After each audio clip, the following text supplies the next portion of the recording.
Hey everybody, how's it going? Welcome. Let me put some music on.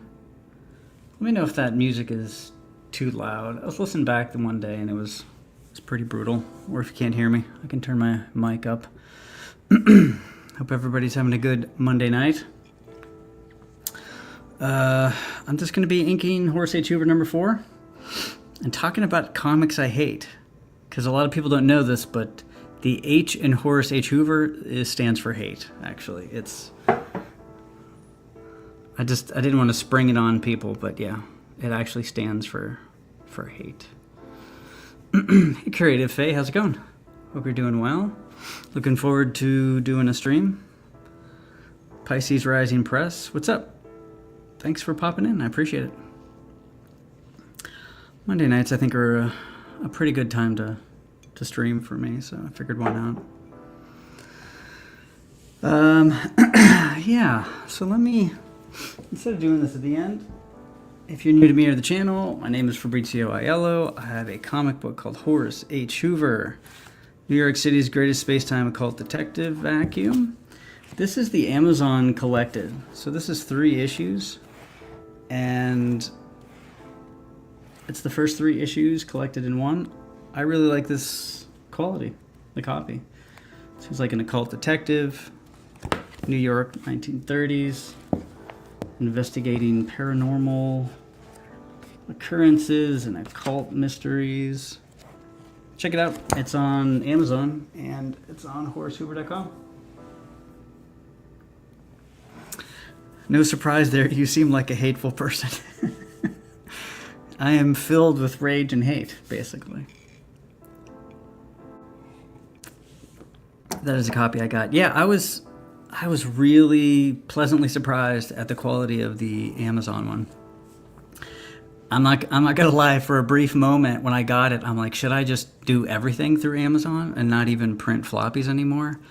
I thought about it. I'm still gonna do floppies, but I really love the quality of the Amazon books. So if you're out there, especially if you're foreign, and shipping is a lot, I highly recommend the Amazon version. I don't really make much money on it, but it's a really good copy, and you'll save a bunch on shipping. Because I know buying floppies and shipping can get pretty expensive, so that's actually in my shopping cart. Oh, awesome. Yeah, and if, honestly, anybody who has the Amazon version, if you could write a review, that is awesome. I hate to ask for it, but if you've read it and you like it, try to leave a review. That would be awfully nice. All right, I guess I'll start now that I have proper amount of coffee. So this is page 29 of 38. I'm not going to really talk about the pages just because I don't want to give any spoilers. But any questions about the book or issue 4, let me know.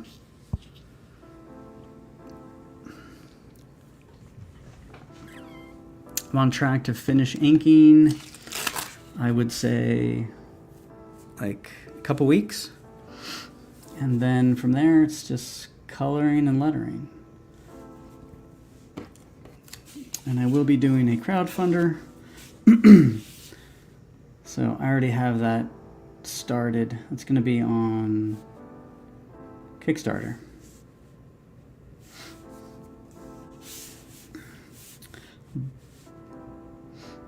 So I'm looking to, I think, fulfill November. So Kickstarter maybe sometime in September. Get it printed, ship out in November. It was a bit of a clickbait when I said I'd talk about books I hate. But I will talk about books I wasn't a fan of. Because I think, knowing what you don't like is just as important as knowing what you do like, and figuring out why you don't like something. What rubs you the wrong way, whether it's the art or the story, that's pretty invaluable. So I definitely have a catalog of things that I hate that other people love, and those are the tricky ones. Like if everybody loves, I don't know, Avatar, right? Everyone on the planet loves Avatar, and they're like, Fabrizio, you gotta see Avatar. It's the greatest movie I've ever seen. And you relent, and you're like, okay, fine. Everybody agrees that Avatar is a great movie, and you go and you hate it. You gotta kind of ask yourself, why? Is there something about you? Are you just not the target market? But if the target market is basically the globe, then that's kind of telling. So, yeah, I think it's pretty important to figure out what you don't like. So I was trying to think of some of the books that everybody seems to like that I didn't like. And some of these are pretty old. And the reason they're pretty old is because I kind of bailed on the mainstream books after so many misses. I was like, you know what? I'm not going to really read these anymore. So this is probably early 2000s, maybe. Basically, Bendis is writing everything at this point, and I couldn't stand anything. And he had his either direct fingerprints on or highly influenced book after book after book after book, and I just couldn't stand any of them. So, you know, that happens once, twice. After so many times, you're like, you know what, I'm just going to wait this period out and come back later. Kind of like the Image days to some degree. So that's kind of what I did. But yeah, first it was Bendis, you know, with Disassembled and Powers, which everybody loved, which I really, really disliked. Admittedly, a lot of it was the artwork for me. I wasn't into it. My one friend loved it. I'm like, I cannot get into this. Cartoony's fine. Stylized is fine. I mean, I loved some stylized stuff, but this was so over the top for me. I couldn't get over it.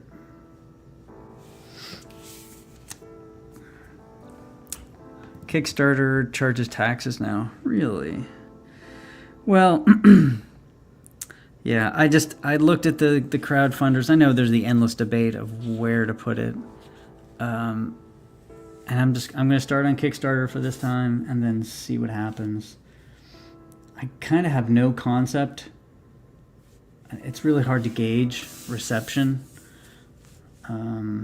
So, like I said, who knows? I might just put everything on Amazon moving forward if the crowdfunder doesn't, I don't know, if I'm not happy with the process.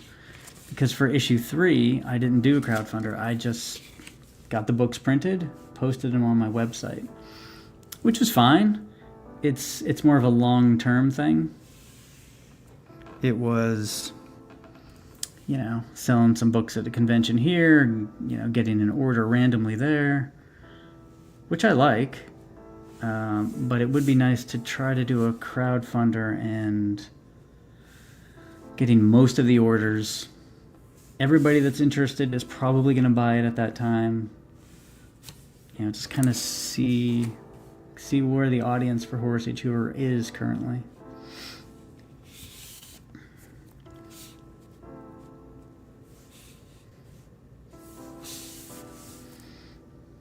But yeah, so I'll start at Kickstarter and kind of go from there.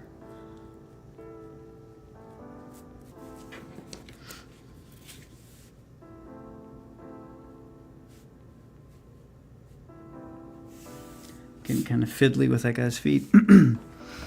Demon Baby Saja.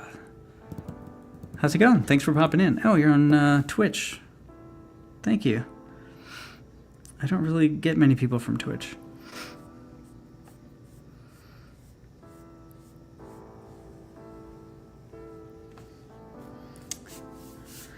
Yeah, this is really sort of the end of I'll call it a 4-issue arc.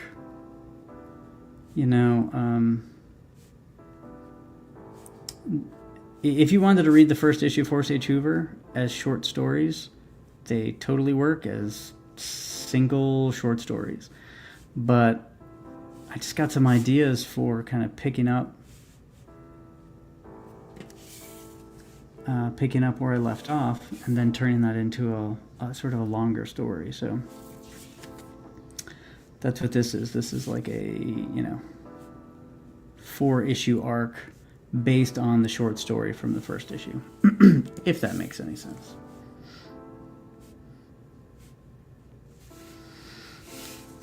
And if we know anything about creative arts, we know that everybody can end a story well.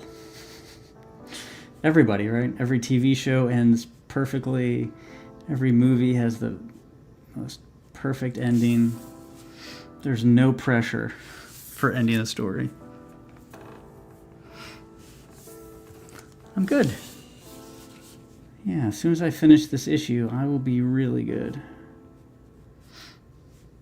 Kind of excited about projects after this. If anybody plays chess in the chat, I'm currently getting a chess set that I sculpted a while ago. It's probably maybe a couple of years at this point. I wanted to get it fabricated, 3D printed, all that, using this company that I use for my other resin models. So I just shipped that off to get fabricated. So that's always fun. You send off like a ZBrush file and some references for painting, and then depending on the complexity of the model, you know, so many months later, you get a big package in the mail, and there it is. So I really am excited to do that. Put that in my Etsy and eBay store along with the comic book stuff.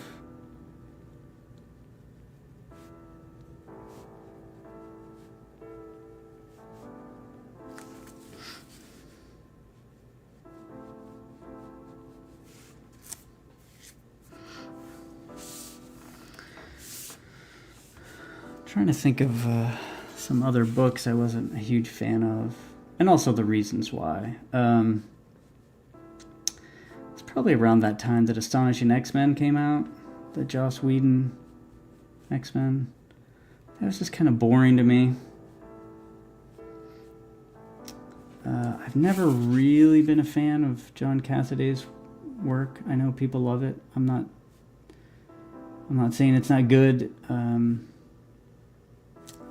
Just wasn't a huge fan.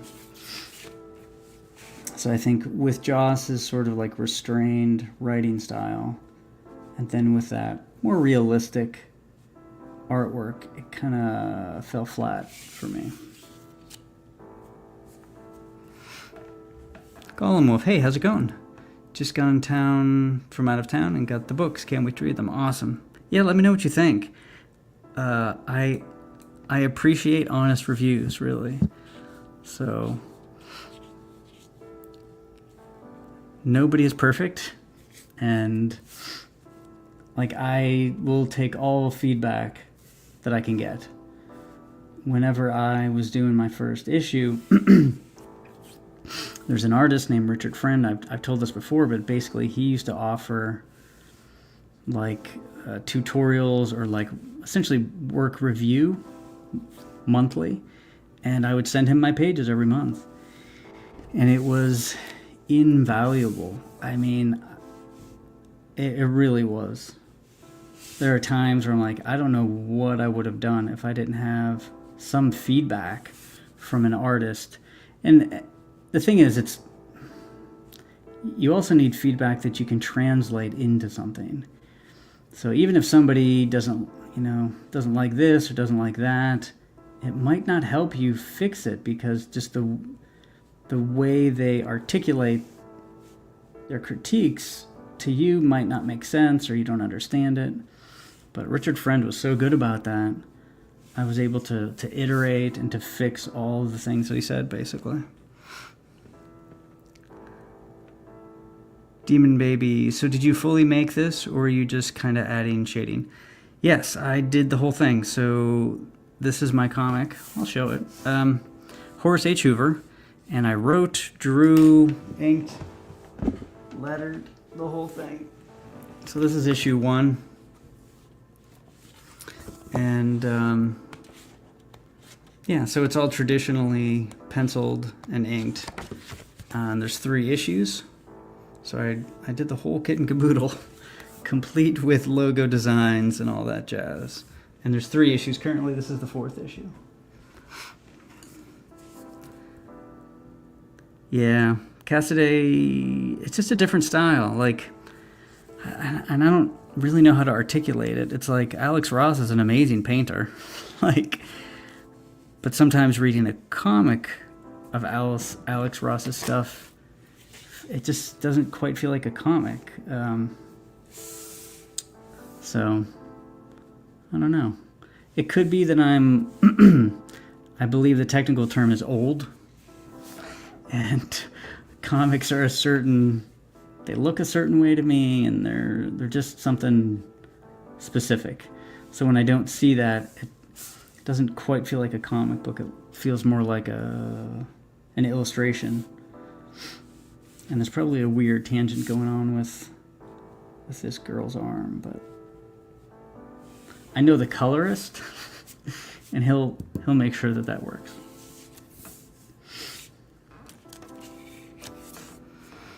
Wow, I can only dream of making something like that. I mean, if you're an artist, not to sound like every other person on YouTube, but just stick with it and do it every day, do something every day. You'll 100% get there. I was really nervous about actually digging into the comic. So what I did was came up with a character. I started coming up with scenes, and I'm like, you know what? I think I need to do a comic book. I had done a 3D sculpture, but once I decided that I needed to do a comic book, I was very nervous, not kind of nervous. I had never really done a full-length comic. I did a couple short stories, and I started to do these mock covers and mock pages, which helped for sure. I kind of got my process down, kind of got the style down. But man, it was kind of nerve-wracking to actually start my first page. But once you do it, it's kind of addictive because the pages kind of stack. And before you know it, you got 5, 10, 15. And you can see the progress pretty clearly. I'm 130 some pages into this, maybe more.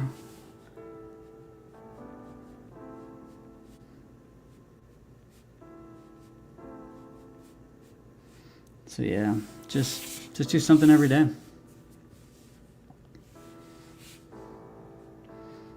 And according to the internet, do cold plunges.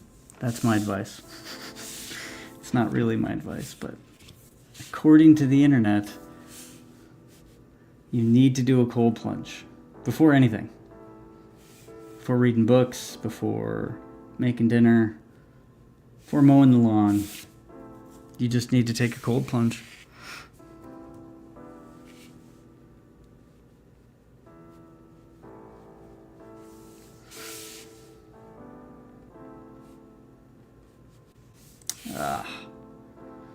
All right, I just put and this is the pain of traditional media sometimes, is that little nick I put in her chin. I'm going to have to white out. Not a big deal, but you got to remember to do it. And then when you put the white out, make sure you don't white out something you didn't want to do.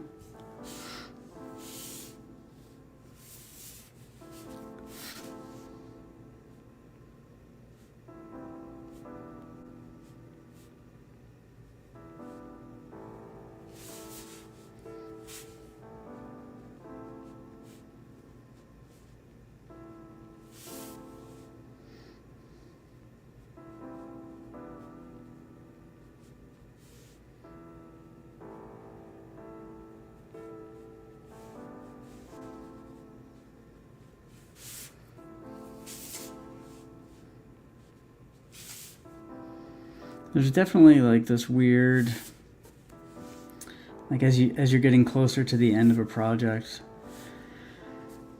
you just want to finish it.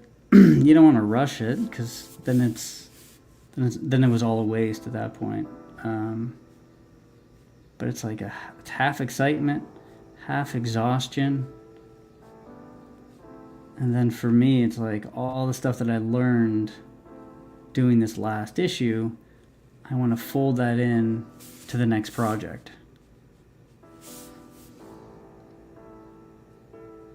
But obviously you can't do that until this is done.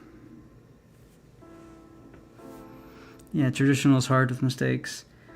It is, and I'm pretty good with it. It's mainly why I do blue line. It gives me a little more confidence to mess it up, because if I do, I can just print out another blue line. But you know, if you've spent a couple of hours already on an image, the last thing you want to do is print out another page and start from scratch.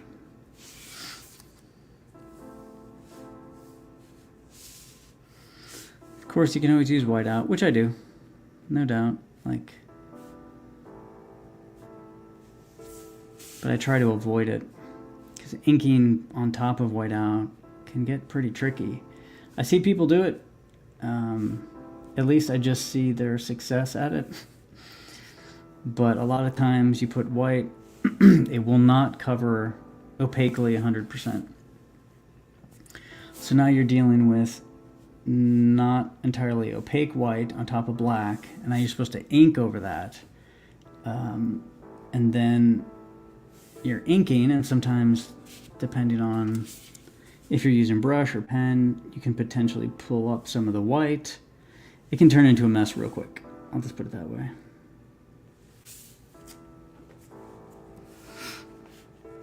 I should do that. I am working on pencils on the board, so it means starting over at times if I make too many mistakes. Yeah, again, for me it's perfect, because the paper that I use for this is beautiful for brushes. It's terrible for pencils. So at first it was just a pragmatic, like, I can't draw pencils on this paper, but it's so nice to use a brush.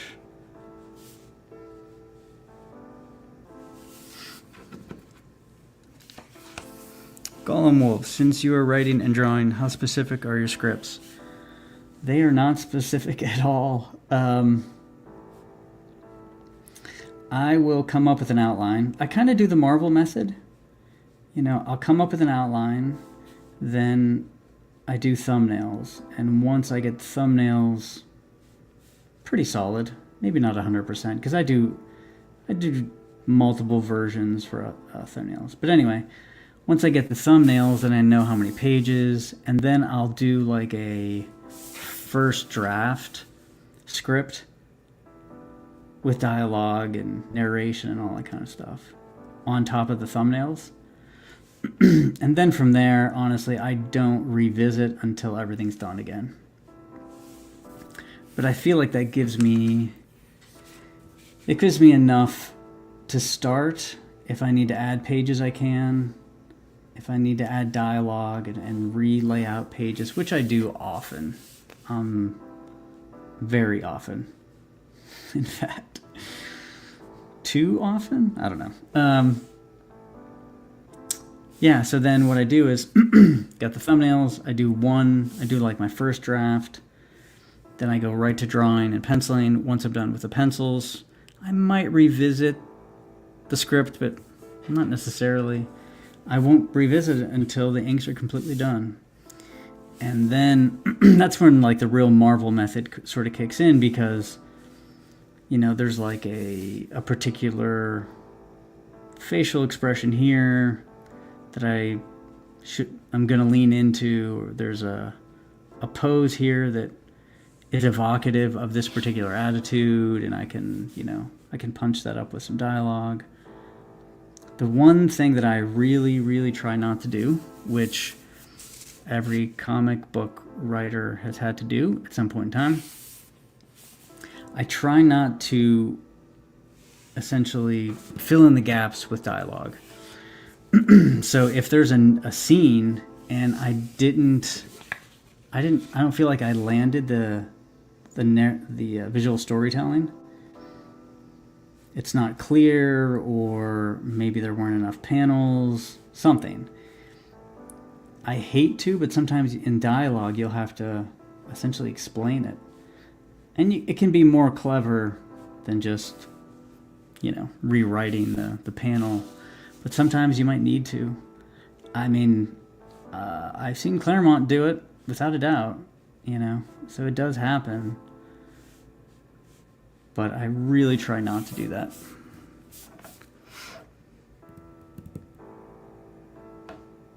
Jordan Wheeler, hey, how's it going? Thanks for popping in. Speaking of scripts, how do you put text bubbles in scenes like this? I go digital for this. It was the one thing that I just think would have been too hard for me. I looked into lettering traditionally, doing my own font. I got the Ames lettering guide, all that stuff that they used to do. And I might do it down the road for a book, but I was just juggling too many things for this. So I said, you know what? I'm just going to do the letters digitally, since I'm doing it all by myself. But I would love to try to do traditional lettering. Again, it would have to be a different project, though. Even if it's a one-time thing,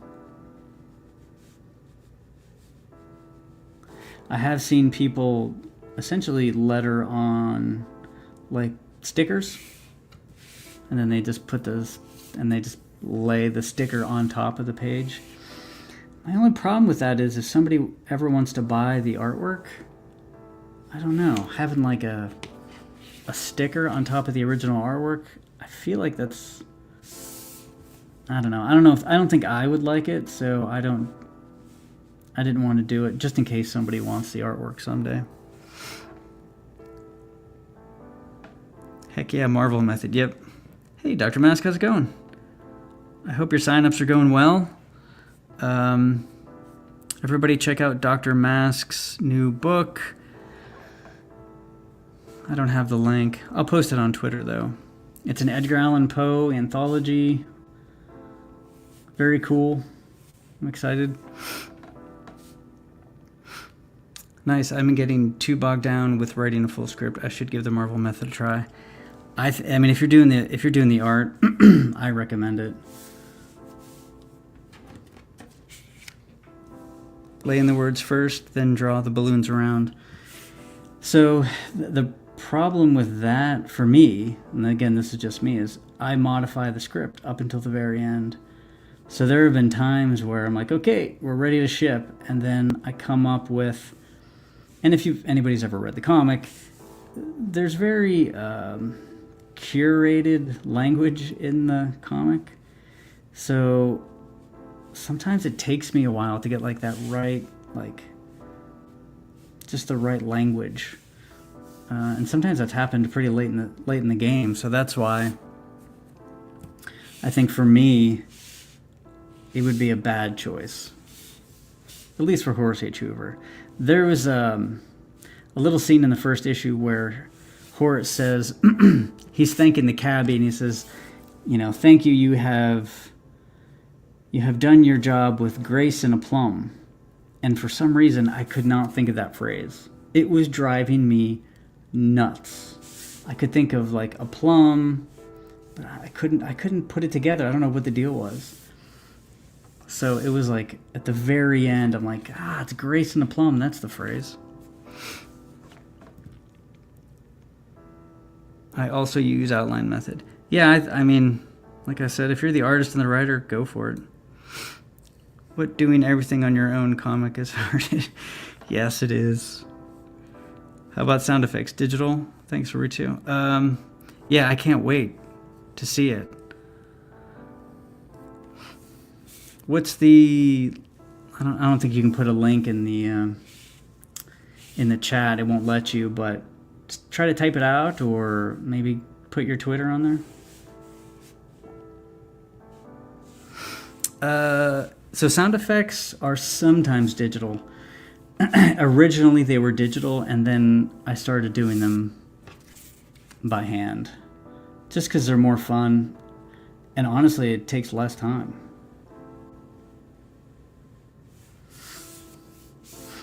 You know, by the time you like stretch and tweak and resize and, you know, pinch and bulge text, it's like I really could have drawn kaboom and and been done with it.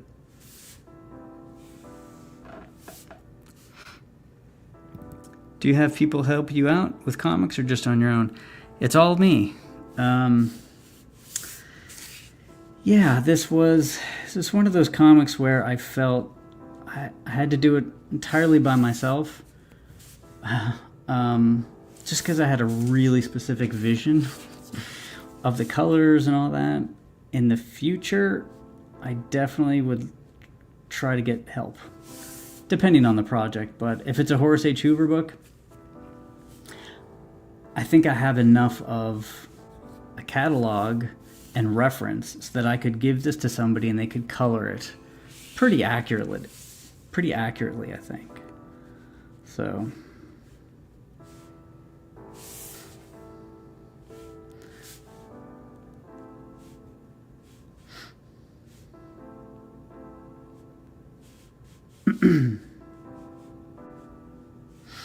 yeah, I've been kind of playing around with watercolor, so I think my next project, depending on what it is gonna be, it's gonna be like a technical pen. So I'll be doing like a micron or a rapidograph or something, and watercolor for the coloring. So it's gonna be even one step more sort of traditional. Well, actually not traditional comic, but you know what I'm saying. I can paste the link, just not clickable. Oh, awesome. Then go ahead and do that.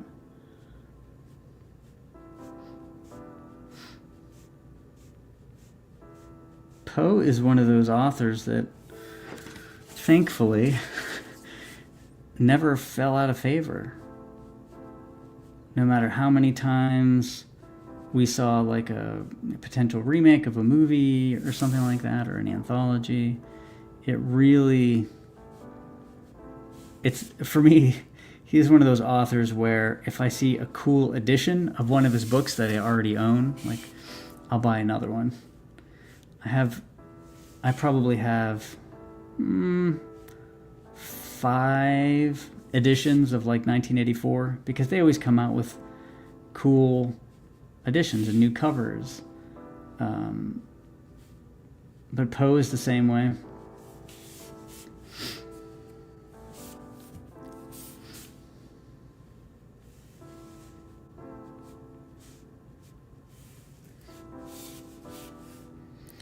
I'm also, you know, amongst other reasons, a big fan of Poe is the language. I'm kind of a language nerd, as they say. And it's just nice sitting down and reading like beautiful old language.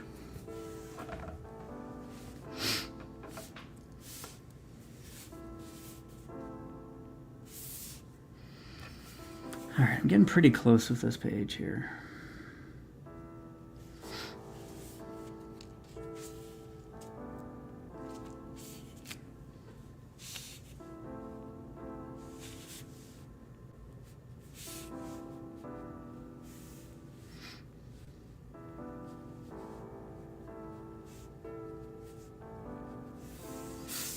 So what I'll usually do is, once I think I have all of the sort of elements of the page done,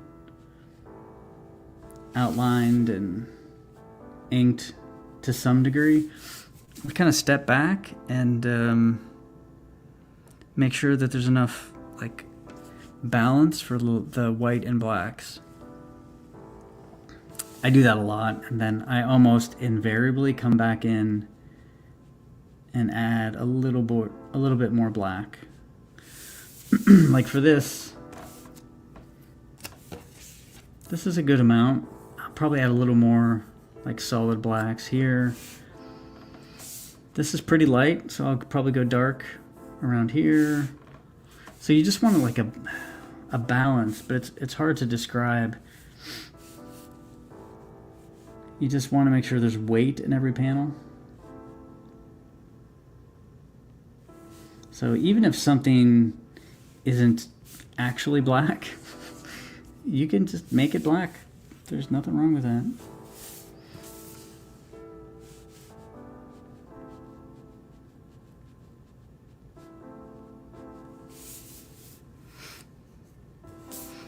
I have a portable Poe book that goes on every trip with me.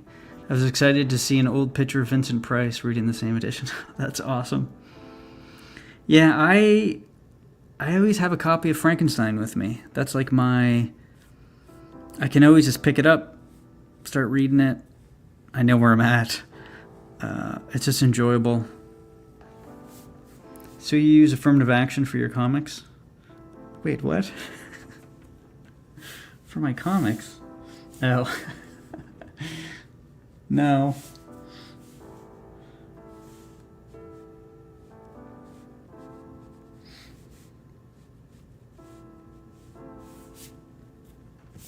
But I have to. But it is one of those things that it's hard to articulate. No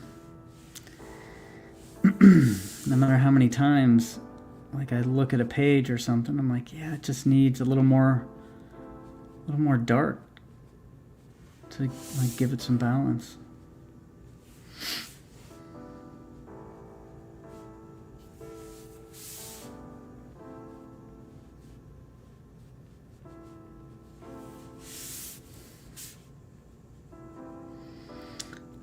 I just read first issue of Concrete, if anybody's familiar with that. Me and John did a episode of Post-Tentious where we talk about old comics that other people might not know as much. I don't know if they're pretentious old comics, but if you check out that book, it's very white and sparse. But it's still really well done. Like, it's very clear. You can really see every character. There's no confusion at all. But he's also using a pen. So for me, I think the medium and then the content, all of that goes in to figuring out how much you need. I might be babbling now, but who knows?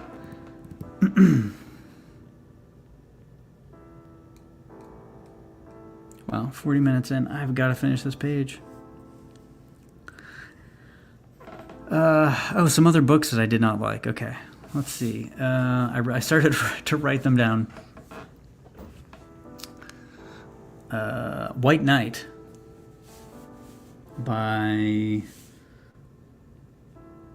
What is his name? I'm blanking on his name. It's a three-word name. Darn it. I keep thinking Jason Shawn Alexander. That's not it. Anyway, I really didn't like White Knight.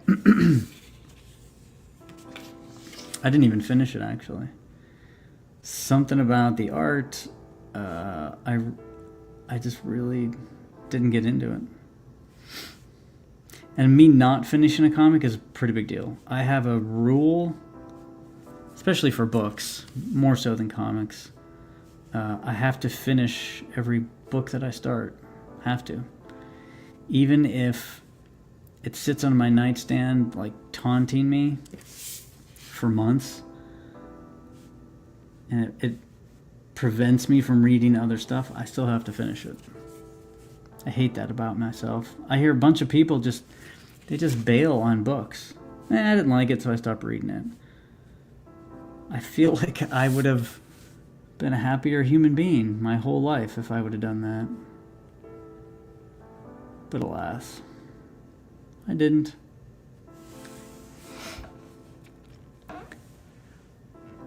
It's your show, babble all you want. Thank you.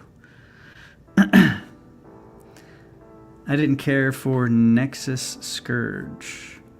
Do I know Nexus Scourge? It sounds familiar. Sean Gordon Murphy. Yeah, that was it.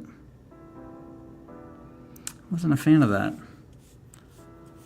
Like, I would see an image of some of his work. I'm like, oh, that's a cool shot. But then you sort of put it all together. Something about it I did not like. So there's this thing that is sort of like my nightmare, and it's texture. Because if you don't put texture on anything, it's gonna look plain. But many comics don't have any texture on anything at all.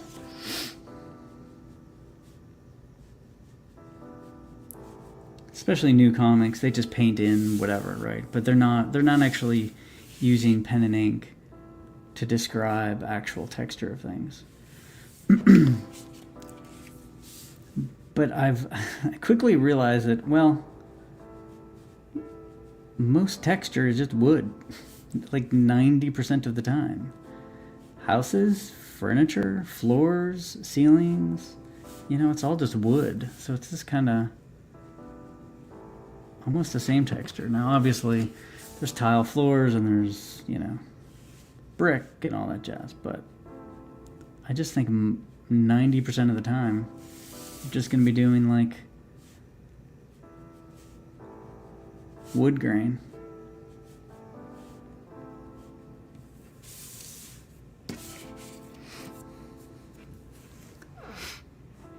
It was the story for me on Nexus. Oh, okay. Gotcha. I don't... Is it Scourge? Is that the newest? Was that the Kelsey one? Because I think I bought the one with Kelsey. I haven't had a chance to read it yet, though. There are definitely comics I have bailed on. Some more recent Poe adaptations actually made me angry. Yeah. It's best to bail. Like I said, comics are easy for me to bail on, but books, I don't know why. There's just something about it. Because then later on, if somebody is like, hey, did you ever read X book? Well, I hate like the caveat of, I read most of it and then I bailed the last quarter.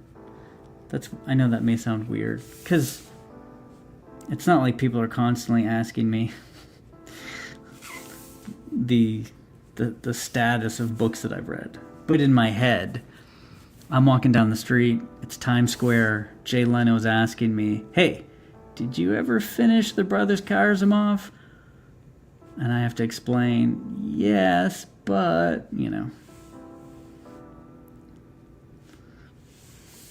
That sounds like the worst reason ever to not quit on a book. Napalm Lullaby. I don't know that either. Speaking of new comic colors, do you notice now that comic like Marvel, like Rob Liefeld, only use one color for the background and not an actual background? Do you think it's... Oh, sorry. The comments jump sometimes. Do you think it's useful or no? I don't like that at all. Like, there are certain scenarios, actually I'll show it to you. So there are certain scenarios like on a page where you do want to not have a background. So I have establishing shots, I'm like actually saying things. Like this shot here of this guy shouldn't actually have a background. It's a close-up. You probably don't want to have things in the background unless there's a reason for it. And then I have like a silhouette of the two women. So there are some times where I think that's appropriate, but it's really rare. I think now, for the most part, they just do that to like cop out on work. Like they just don't want to do backgrounds. I especially Liefeld. I mean, I'm not the only person to point that out. It's just, it's like we've regressed so far that nobody learned anything from like the greats. It's like people say, oh, I love Neil Adams, I love John Buscema, I love Kirby and Ditko. Okay, that's great. Well, where is it in your work then? If you know what I mean, like I don't see the influence. You say that they're huge influence and you love them and they did the best comic books ever. Okay, and I'm not saying you have to copy Neil Adams, but I don't see any influence. So to me, that's just telling. I think most of that time they just say that for clout or just to like, hey, I know the greats too. I'm like, okay. Like I would do anything to be able to draw like Wrightson or any of those guys. So when I'm doing a page and I have to do a background, if I skipped out on the background and I knew it's integral to the story, I'd be like, well, what's the point of drawing? If I'm not even trying to do something good, then I don't know. It's a waste of time as far as I'm concerned. Hey, Captain Goodnight, how's it going? Is this girl here the same one from HH number 1? No. But similar. Which you will find out. But yeah, I'm like, I had to make, she's the same age, but you can, like her hair is very different. I wanted to make that really clear because, you know, you have two girls the same age, but you'll kind of see this is a flashback, and it'll be very apparent actually in the context of the story that it's not that girl.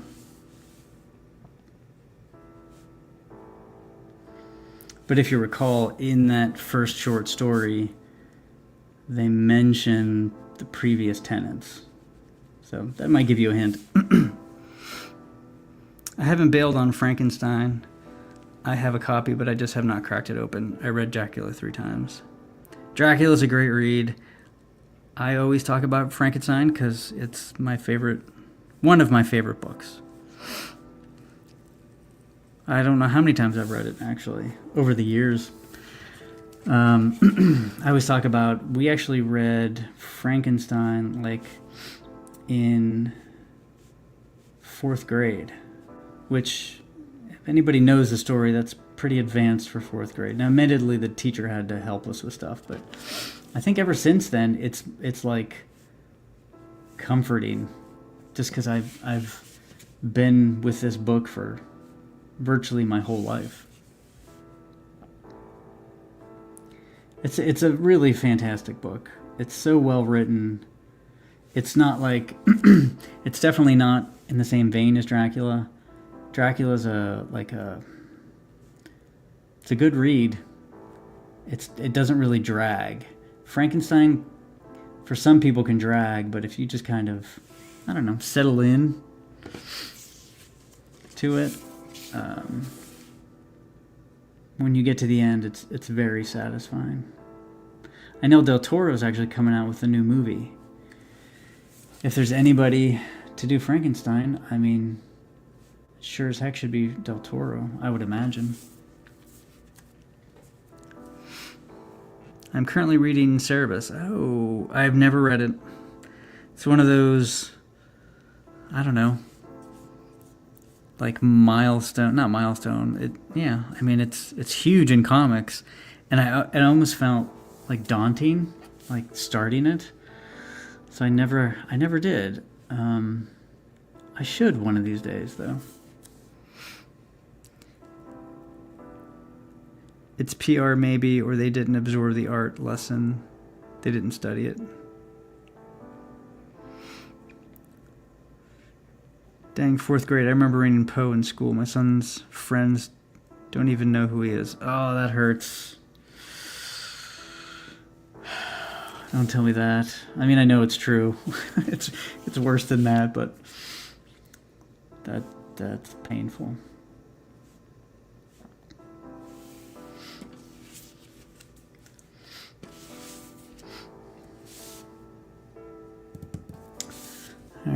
kind of coming up on an hour here. Give it 10 more minutes. I think this page is pretty much done. I'll just kind of come back. Like I said, kind of evaluate some values, no pun intended. The one thing that does kind of suck about not having the letters finalized is, honestly, I could skimp out on some of these backgrounds to some degree. They're absolutely going to get covered by text boxes, narration, so it's kind of a waste, but I do like the idea of being able to give somebody a piece of original artwork and everything is intact.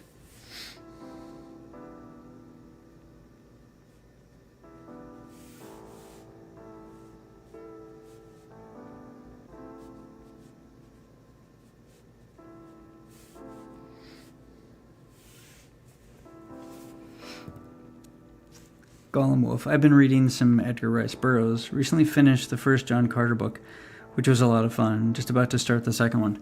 I've never read those. They did look really fun. I love that kind of stuff. That era. There's a thing near me. It's a festival. It's called Pulp Fest.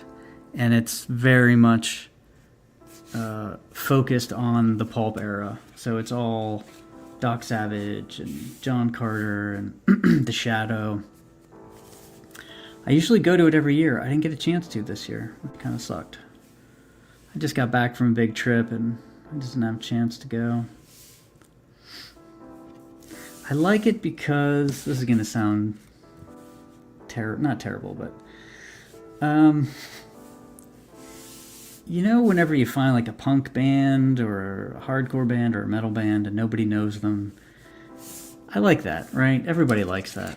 Oh, you should check out this band, you know. It's like everybody knows comics now. Everybody's watching the movies. Everybody's an expert on Spider-Man because of cartoons and all this kind of stuff. I like going to Pulp Fest because it's still small. It's like what comics used to be, 20 years ago or something. And it's an era that I do like the content of, but it's still kind of underground to some degree. Really small, little convention at a hotel. Feels like an old school convention.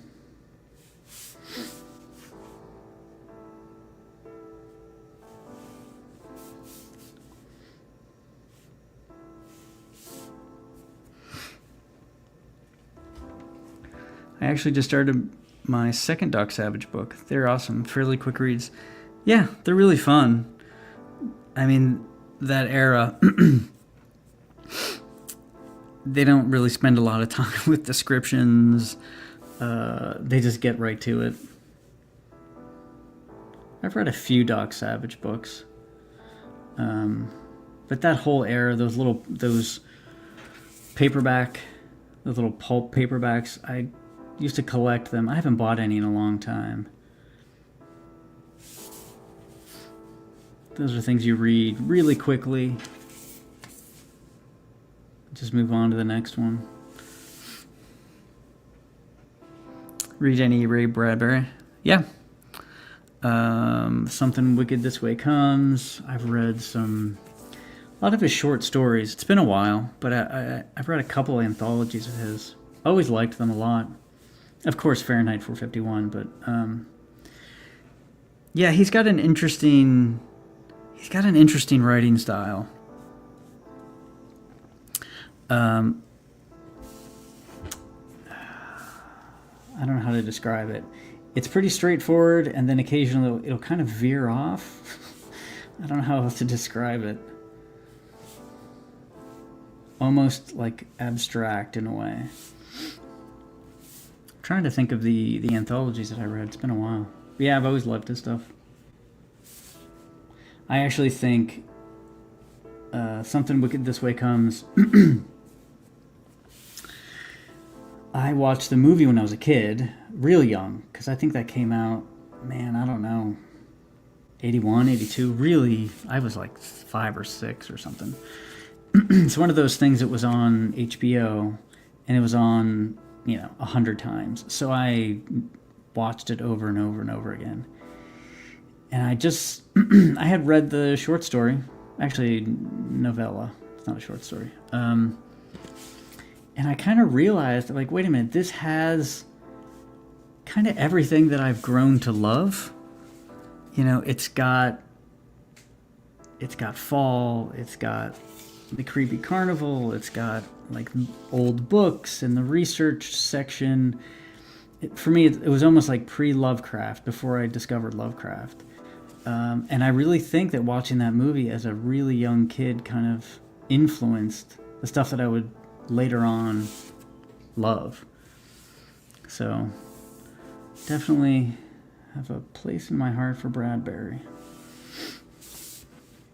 All right, I think I'm good. Fahrenheit 451 is good. I also read The Martian Chronicles, which has Poe homage in one of the stories. I didn't know that. You'd like Bradbury's The Illustrated Man. Oh, man, did I read that? I'd have to think about that. It's been a long time since I read some Bradbury stuff. This is going to sound really boring, but a while ago, I really started to just read economics and philosophy and history stuff. So it's been a long time since I really dug into fiction. Because it's a lot of time. But I am glad that when I had the time in college and after college, that I read as much as I did. In high school, I read a ton of stuff in high school. Yeah, in college I took all these reading classes, these English classes, and they would assign a book a week, which I loved. I'm like, yeah, I'll read a book a week for school. But yeah. Alrighty, well, thanks everybody. I appreciate you popping in. I'll show my book one last time. I'll show issue 3. If you're new to me or the channel, my name is Fabrizio Aiello. I have a book called Horace H. Hoover. I write, draw, color, ink, letter, design, market, publish, schlep. I schlep it as well.